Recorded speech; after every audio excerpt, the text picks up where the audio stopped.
This is going to be a live podcast recording, so we hope you find that a bit of fun.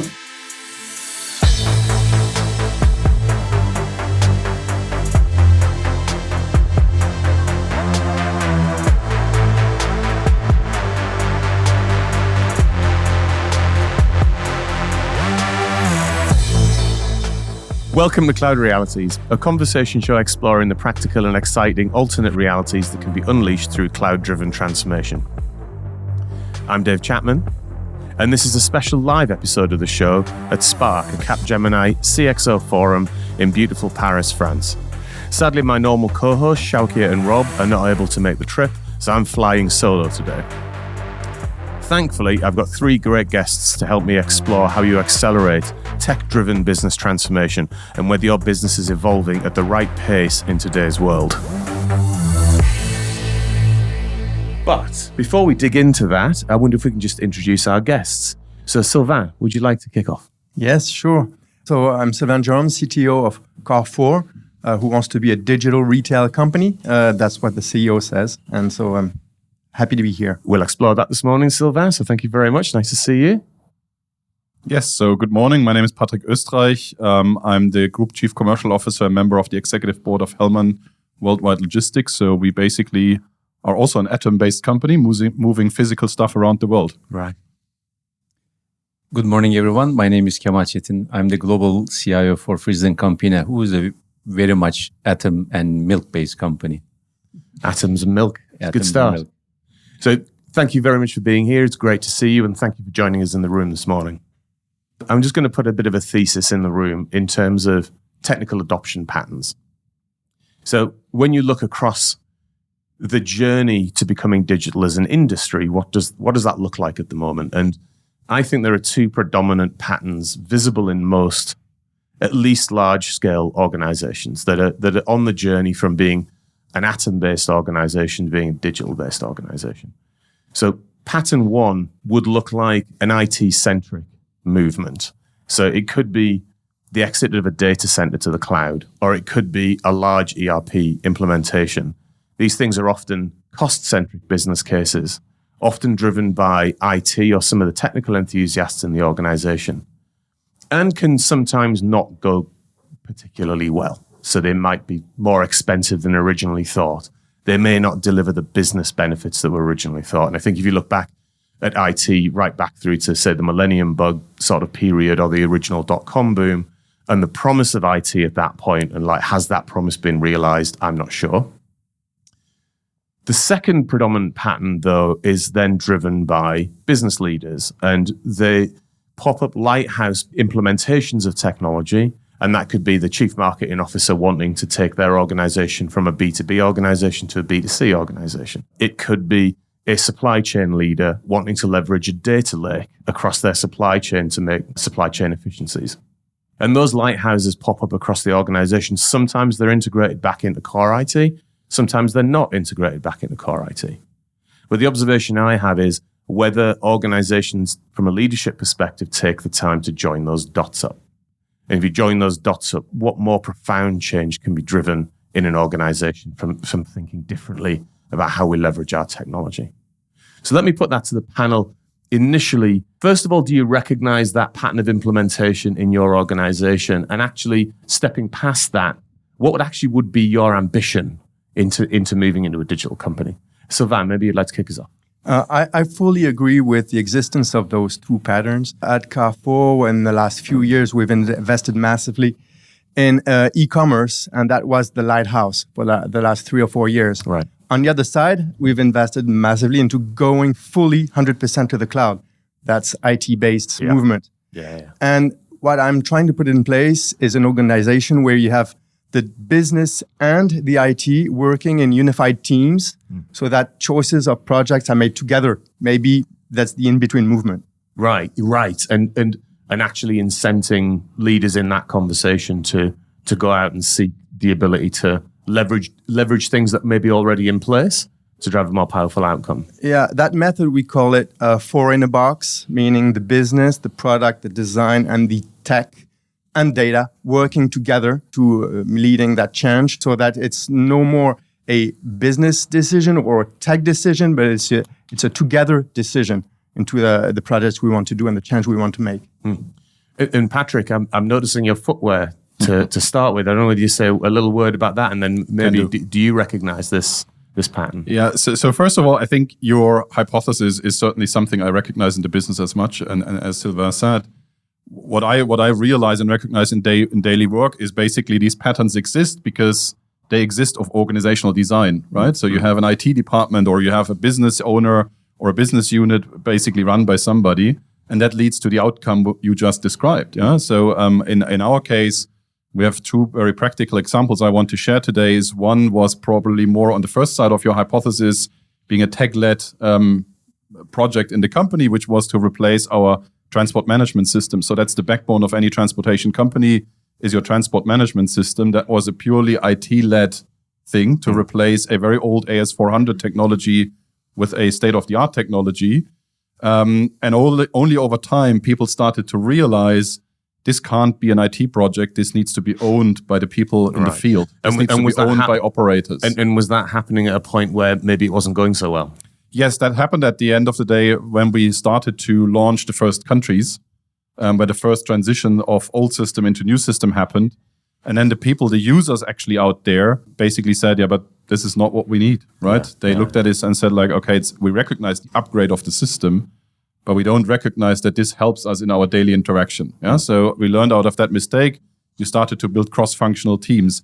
The other thing is the other example is a business-led thing, which was to also renew our CRM system. So we didn't have anyone before. Besides, I would call it a database where you collected information, but didn't really do anything with it. This was more business-led, but from design, we basically very clearly said from the beginning, it needs to be cross-collaborative, cross-functional, so that we basically learn from the mistakes we had in the past. And Kemal, I think your organization is very specifically an atom-based organization. So I wonder if you wouldn't mind giving us a perspective on that from your seat, and ultimately what might your version of a digital organization look like? Sure. For those who don't know FrieslandCampina, we are a company owned by a dairy cooperative, by dairy farmers in Netherlands, Germany, and Belgium. And we operate in 30 countries and we sell in 100 countries. So it is a very atom-based business. You know, we process around 10 billion liters of milk every year. And then we have to receive that milk as we are a cooperative ecosystem. And then we need to turn that obviously milk into value-added products, whether it is basic dairy products or whether it is very high-end infant nutrition products and anything in between. So and we have 49 plants and over 100 warehouses. So it is a very 21,000 people. It is a very physical value chain. What I would describe the journey that we are on is we are working on digitizing the way that we work rather than making us a digital business. Because at the end of the day, the milk will exist. We will turn that into many value-added products our consumers and customers enjoy. At the same time, we cannot ignore where the world is going. Digitization is a big theme in that context. We need to adapt it to be smart. There are certain defensive requirements. There are certain offensive opportunities, let's say. And that will only happen if you approach it with the right mindset of looking at how do you digitize the way that you work as a company? How do you digitize marketing? How do you digitize sales? How do you digitize manufacturing and rest of supply chain, HR, whatever, right? Everything that we do in the organization. That's at least the language that we try to use. And in some parts of the organization that resonates more than the others. The ones that I see are embracing this much more are the parts of the organization that embed this as a part of their, call it strategy or messaging or their ambition, saying, hey, you know what? We want to exist in these categories. We want to sell these type of products for these type of consumers, but we also want to leverage how to do this in a much more digitized way while respecting the atom and the atomic value chain that we have across the organization. That is not disappearing. Yeah. And without wanting to be very specific on language, are you specifically using the term digitize versus digitalize? I specifically use the word digitize versus digitalize. Yes. Yeah, and that's an interesting difference, isn't it? In the sense that digitize is, you know, just to be clear, that digitize is where you're taking an existing process and trying to make it more efficient and more effective through digitizing it. And digitalization is where you might profoundly change something you're doing as an organization. I wonder if you could just dig into that for us in the context of your organization. What was that discussion? who knows what will happen in 10, 20, 30 years, of course, frankly. Yeah. And there is already discussions about making synthetic milk. I mean, that technology is coming. Maybe that is digitalization of our business model at the end of the day. Right. Could be. But in terms of what we do today and how we exist and how we operate, the opportunity is digitizing the way that we work so we can sell more at a lower cost, ideally, create more margin, create more value for our owner farmers, as well as all the other stakeholders. Sustainability, big deal for us. Big part of what we can do from a sustainable perspective can also be achieved through digitizing the way that we work. An amazing distinction within the context of a highly atom-based organization, I think. And now let's talk about pace of change. So it sounds like within your organization, you have certain change patterns happening at the moment and certain aspects of digital change going on. I guess just generally to get an immediate sense from the panel, is it going fast enough? Is it going fast enough for your organization and for the market around you? I would probably say depends on who you ask in the organization. So certainly for some parts of the organizations, so the general answer is no, it's not going fast enough, right? If we are a company which has the legacy in the 1871, so you have 150 plus years legacy, family owned still, right? So this has a lot of dimensions around. Also, you need to change the family setup around it. You need to change supervisory board around it and everything. And this is a long chain of command which needs to understand that we need to accelerate, right? So we talk about accelerating business transformations today, but that means that everyone wants and needs to accelerate. Yeah? And that's why for us also, when we talked about how do we accelerate from a technological point of view, from an innovation point of view, setting out a 2027 ambition, we very quickly came to the conclusion we also need to change the underlying paradigm of culture and leadership, because otherwise it's not going to happen. A similar dynamic, which is like the internal mechanism and legacy of the organization. I'm talking about the human legacy more than the tech legacy here, versus the speed of market change around the organization. Is that same dynamic visible in Carrefour, for example? I would say that there are factors that really speed up change, the availability of data and of tools to use that data, making it accessible to everybody. This changes a lot what people do in their work. On the other side, there are some points in the organization which are automated. So people that are needed are different people, different tools, different. So I think it's change happens at very different speeds at different levels of the organization. And for instance, the supply chain at Carrefour, it's something which has always existed, has always been digitized. But we still have tools dating from the 80s that still haven't changed. And we feel that now to accelerate, we need to really radically change those tools. And that's what we are in the process of. Right. And does that feel like the market is accelerating to a point where that's not a debate anymore? It's not a debate anymore at all. There is a lot of value to be got from that. So that's where we're heading, And Kemal, maybe you can give us a perspective in terms of the rate of change in your industry. It sounds like you're on a digitization journey. What does that feel like in terms of the competition around you?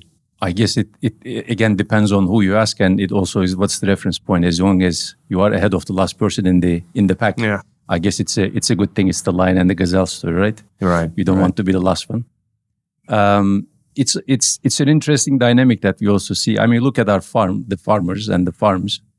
They are super digitized. I mean, every day, every time they actually milk the cows, there is close to, if I'm not mistaken, 70 to 100 data points they gather out of each and every milking process. And this is stored in a database that is shared across Netherlands with all kinds of stakeholders. And they use that information to run the farms in a much better way in terms of improving yield, taking better care of the animal, giving back more to the soil and all that kind of stuff.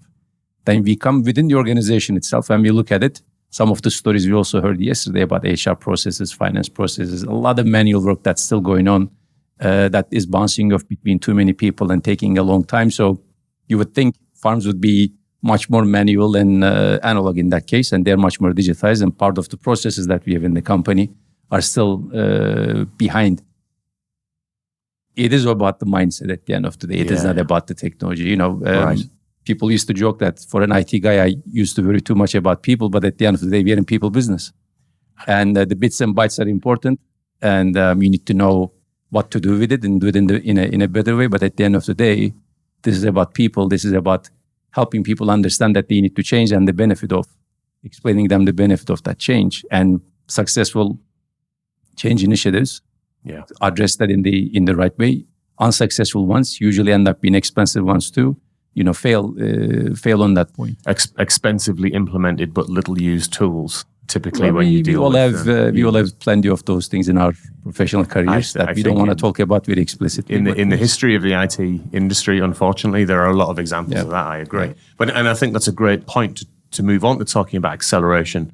And it sounds to me like that from an accelerant perspective, if you don't get the human element in this right, then you're going to be running against the tide the whole time. Patrick, from a human-centric change perspective, give us a perspective from what you're doing at the moment in your organization. Now, maybe return us back to your footwear. So as I alluded to earlier on, we very quickly understood when we were articulating as a leadership team that we want to build on a new ambition for the company, that we also need to change the underlying culture within the organization for making sure that people in the core business move faster. But obviously, if you have like 14,000 employees, if you try to accelerate change, you will only move at the speed of the slowest person, right? If your ambition is to not leave anyone behind. So what you have to do is you have to create a culture where you still start to accelerate the core business, but where also you create minimal viable organizations outside your core, which basically help you to transform much faster, which then has a pull effect to those minimal viable organizations where people join from the core organization and say like, actually, this is a cool thing I want to see and experiment with as well. So I go there and help them to basically build new business model, new areas of services, new revenue, new income, et cetera, et cetera. So specifically back to the footwear, what we have done now as part of the preparation for the new strategy is a lot of these activation events out there with the employees, with the teams, et cetera, to tell them why we need to accelerate, back to your point as well, why it is important to also split the organization a little bit into core and minimal viable organization. And all of a sudden you start to see that what you thought as leaders of an organization that people might not be interested in change becomes interesting to people because they say like, oh, I'm hearing of these 10 speedboats out there which you are creating. I actually want to join this one or this one or this one. Right. And then it creates this pull effect on the entire, let's say, workforce that they are going to go on a move. Yeah, and our business as a whole, same to yours, is still very traditional. Yeah, and that is also one of the learnings when you look at the entire participants in the ecosystem you engage with, be it shipping lines, be it customs agents, etc. They also have to be digital, and they also need to accelerate, because if you only accelerate and the rest of the ecosystem stands still, then you are still a front runner, but nothing else happens, or the impact will be very much limited. And Patrick is wearing a pair of Puma shoes, which are branded for his organization with, I think, the motto or the vision, the company vision, the company vision. There's a really good story around why you chose that particular product to give to all of your staff. Yeah, the story is, again, we also wanted to send a physical signal to the organization something is different. And that is not necessarily around sneakers. Puma is one of our largest customers, so that's a natural, let's say, choice. Those sneakers happen to be very cool at the moment. So it is very cool. And actually, it was interesting because we just attended, that's a side note, quickly, 30 seconds. We attended a large industry event a couple of weeks ago where Adidas came around and said, like, why are you not wearing our shoes? And we said, like, we don't do any business, so hey, come to us and we'll be happy to talk next time that we wear Adidas shoes or a pair of Puma and Adidas same time. That can happen. But no, we wanted to send a signal to the organization that something is different. I mean, if you are a legacy 150 plus years old organization, a lot of things are traditional, and that is also clothing, appearance, everything.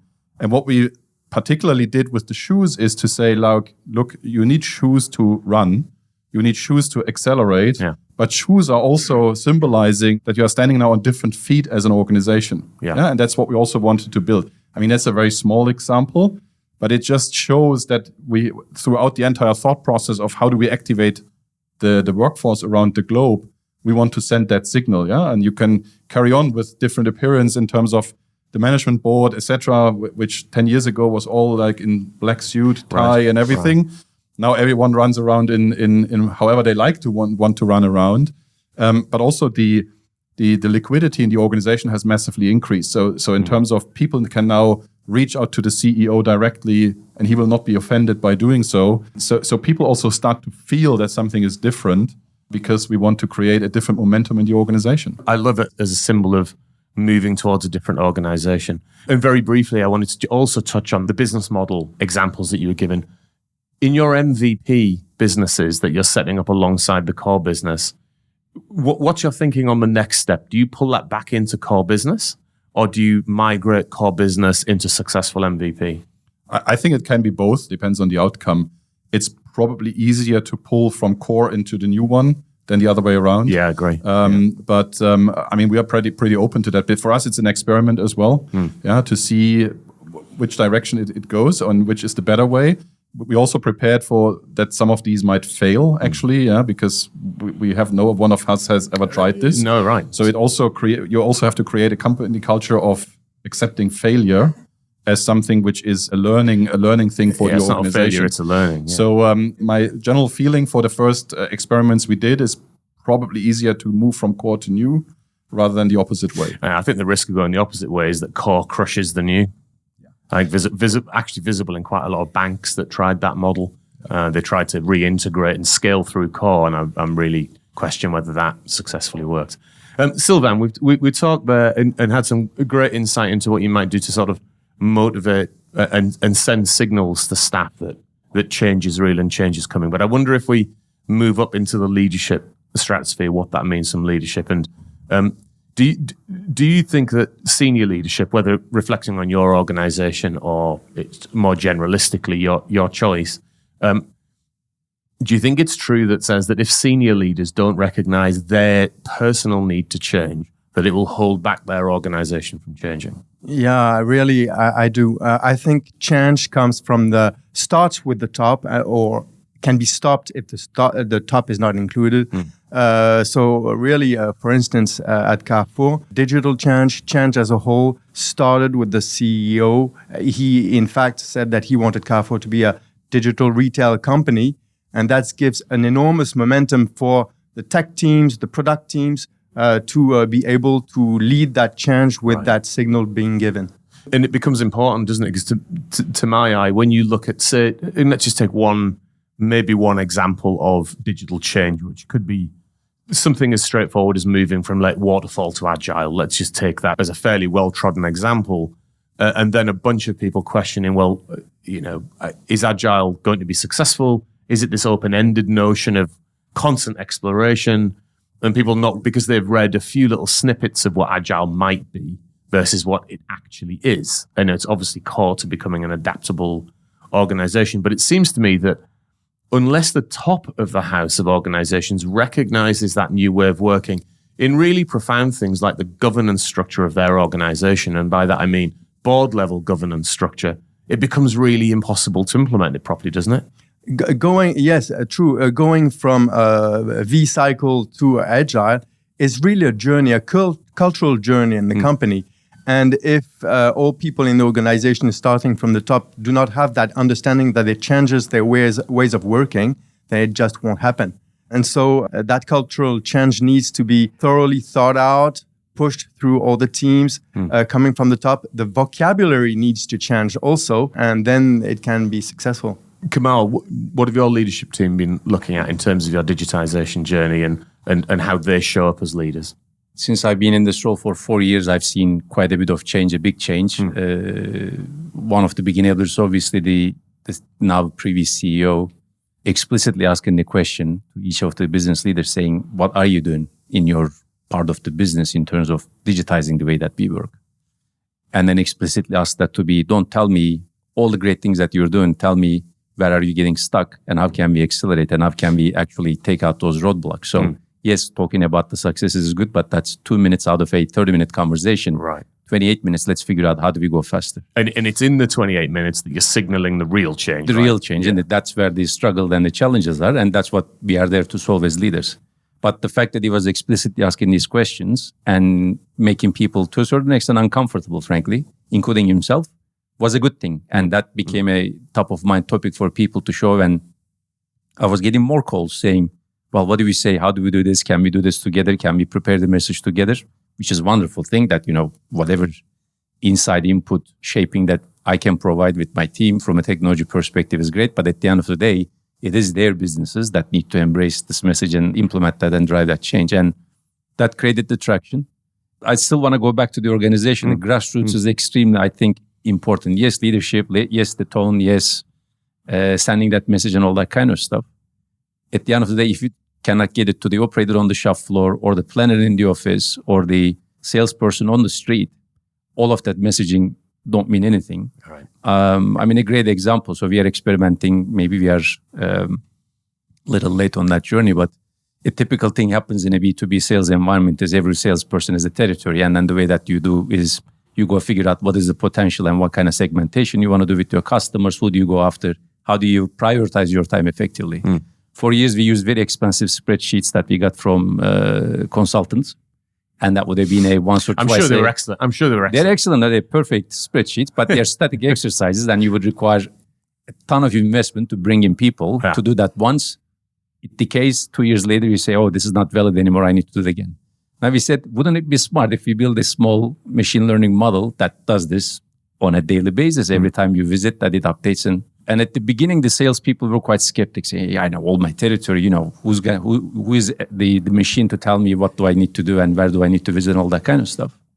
It took about a month or so. Now they're saying, actually, there is some merit into what this little thing is doing. And it saves me time. It gives me benefit in terms of the conversations that I'm having with the customers. And it is sending me to the more appropriate locations. At the end, I also, from my reaching my targets perspective, doing better. That message, starting with one salesperson to two people to three people, now it becomes a snowball effect. And, this is happening in multiple ways, whether it's in security, in changing behaviors, whether it is in shop floor operations, whether it is in, as I mentioned, on the sales side. The more examples like this will actually reinforce the message. I dare to say even more stronger than the leadership message that's coming out. Leadership paves the path. No question, says this is important, we have to do it. But the real change happens if we have more of these salespeople trusting the outcome of this machine learning model, saying this is actually helping me. It genuinely does that. And they become the messengers of this rather than the CEO or me or somebody else, from a leadership perspective. All right. And Patrick, maybe a final word on the role of leadership in accelerating change. What have you seen in your organization around the importance of having to role model change? So not just perhaps the rhetoric of it, but actually, changing the way that you lead and maybe being thoughtful about that as a leader. Yeah, I think building on your point, Kemal, is yes, while it's important to get it to the end user, to the shop floor, etc. The problem of an organization is always you only know what you know. Yeah. But what you actually want to know is the thing you don't know, right? So while an operator, a user, a salesperson out there, they come from a perspective they already know. But how do you now create this mindset of that they accept that they don't know, right? So that's why you need the leadership team to path that way very clearly.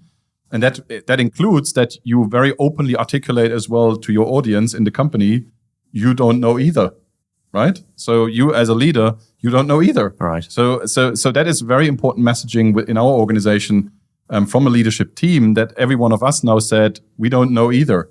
The only thing we can do is we can basically experiment together with you. We can try to allocate capital to where we think it's the most promising area of the company. But then we need to experiment, and we need to accept that not every experiment will basically prevail and be super for the company. We probably have to accept that 5, 6, 7 out of 10 go the wrong way, and we have to stop it immediately. So how do we also create this culture of mistakes, this failure culture? But also, how do you create a culture where you quickly say goodbye to things which don't work? Right. Yeah, so people don't get hung up on it, including the leadership team, where people say like, but I love this project, it's so good. But you say like, yeah, but if you look at all the objective criteria, you don't want to continue with that, absolutely. right? So that is also, in terms of the messaging to your employee and to your workforce base, is that you are showing yourself as vulnerable as well. And don't think that people don't believe like you are the superstars and you know everything and that's why you set the path. You basically say, I know there's something out there because I feel and I have a hypothesis that something's out there. Do I know what it is? No. Do I know how to get there? No. So we need to figure it out together.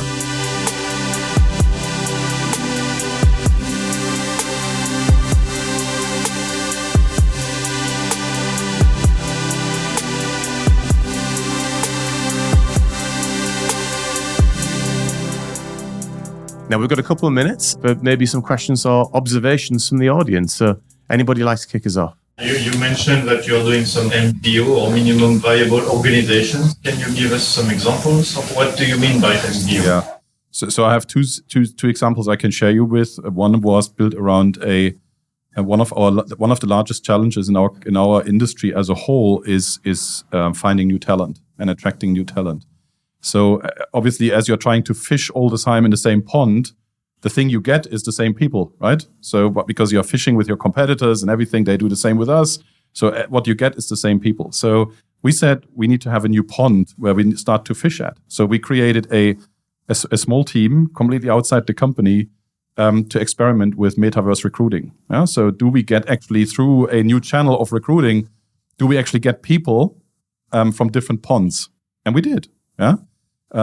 Strange people from a historic point of view or from a legacy point of view. Aquatic sort of people. Yeah, you look at them and they're like, well, okay. I thought you were a logistics company. Now you're a pond company. Yeah. So that was one example. And the other one was, and it's again very small things you just have to start an experiment with. The other one is basically much around innovation as such. So you basically what we have decided is to put innovation into two parts of the organizational model. One is a group of people who focuses on core innovation, which is more, let's say, continuous improvement style.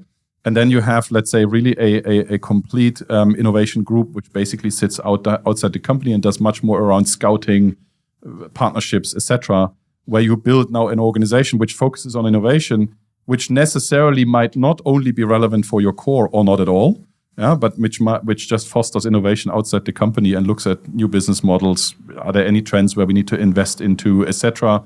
And this is not part of the core business of operation. Thank you for the question. We're going to get a little bit in trouble for this, but you had a very, very quick question. Just a little. I'm getting so many waving hands at the back, but go on. And you need to look at the glare in the eyes as well, as we learned yesterday. That's right. Just interested, and interesting that two of you enter the board in the next week. How you're influencing your board to invest in transformation, digitization, particularly in a level of economic uncertainty and an unwillingness to invest, particularly as we talked about earlier. Lots of these transformations, ERP, CRM solutions, either cost significantly more than anticipated or can't deliver on benefits. Kemal, would you like to kick us off on that? First of all, I would be remiss to say my son is graduating from my school next week, so I'm looking forward to that as well. The excitement of the board meeting took over that. Good catch. Catch. I need to recover. You'll probably listen to that. Great question. There is, I can say 3 ways. At least that's what I'm trying to do. One is our own track record. Internally, what we have been able to achieve, and at least I can speak to the last 4 years that I've been in the role, where we started, where we are. Second is benchmarks. Obviously, you look at what other people, the peers and similar companies are doing. And, that also gives you quite, in our case, stark insights about what we are doing and what we are not doing and what the opportunities out there. And then the third one is educating them on what is happening in terms of trends. I mean, everybody hears scares around security and hacking and all that kind of stuff, the buzz around AI and all of that, bringing it to what it means for us or what could it mean for us. And, talking about a little bit of the art of the possible, I think also helps to put it in context of, okay, AI can mean X, Y, and Z for us if I don't do this one on security, or this is how I can create more value on the backbone that just looks like a cost, but how can we turn it into a value conversation? I think it's just bringing it to the business context of what it means for us makes a difference. Otherwise, generic messages are dime a dozen. I mean, it is mind-boggling. I turned the volume down, frankly, to 95% of the noise out there. You need to be selective on what you listen and how you internalize it. But these are the 3 channels that at least is the flow of my presentation for next week. Now, we end every episode of the show by asking what our guests are excited about doing next. And that could be, I am just dying to get home to see my family at this point, or it could be an exciting work thing that you're doing in the next couple of months. So, Kemal, what are you excited about doing next? I don't know if it's excitement or it's a bit of nervousness. I have a board presentation that I need to finalize by Sunday, so that is bit of both. That's keeping me occupied mentally. But looking forward to finishing it. Well, we wish you the best of luck with that. Thank you very much. Thank you, Patrick.